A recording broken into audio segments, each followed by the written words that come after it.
Good morning, everyone. As humans, we love feeling comfortable. Comfort equates to safety. Doing something outside of our comfort zone is contrary to human nature. Public speaking is scarier than death for some. That's because it singles us out from a crowd. It poses a risk to our internal perception of positive self-worth. Not to mention, our evolutionary brain is scared from that sense of ostracization from the crowd, at risk of being fed to the lions. This manifests itself in our habits, in the form of what's called Inconsistency-Avoidance Tendency. Ben Franklin once famously said, "An ounce of prevention is worth a pound of cure."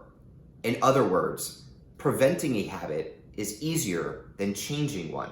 But in being aspirational, that's not enough for the requisite growth that we need in our lives. By avoiding change, we are avoiding the inconsistencies of our lives. But when something inconsistent happens, our senses are woken up. This is important. This is good. So let's talk about why we tend to skew to comfort, why this at times is good, but why we should seek to overcome this tendency for the better of change. Charlie Munger, in his famous 1995 address to Harvard students in what's called The Psychology of Human Misjudgment, which is largely the musing for this entire series, explains this tendency as the brain of man conserves programming spaces by being reluctant to change. Munger surmises that our default to being anti-change comes from a number of different factors, one of which I think is really interesting, and that would be the idea of what we would call groupthink today. Specifically, being anti-change facilitated the survival advantage that our ancestors gained by cooperating in groups, which would have been more difficult to do if everyone was always changing responses and disagreeing. We know groupthink doesn't always tend to lead to the best decisions. We tend to lean towards our leaders, which can be iffy at times. It also doesn't lead to true consensus. Think about yourself on a conference call and a leader asks a hardball question to a group of 20. Sometimes there tends not to be a single response. Jumping out from a group means being open to other people's judgment. It can be scary, but inconsistency avoidance tendency does have good qualities. By acting consistently with governing rules, it ensures a sense of loyalty to laws, staying loyal to spouses, upholding institutional principles like proper medical practices. But as we know, our society is far from perfect.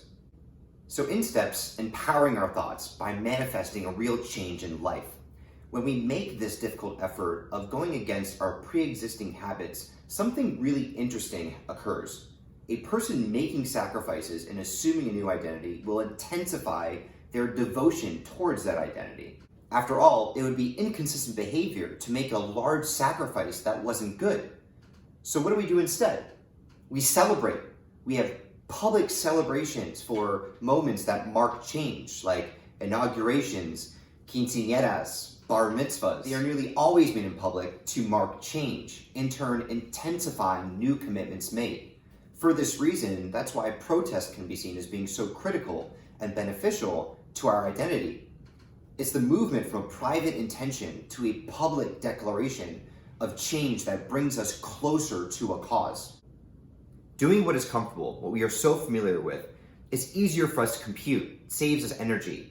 But if we want to make changes like really kick bad habits, we have to understand that the greater we intensify our efforts, the greater it becomes part of our identity.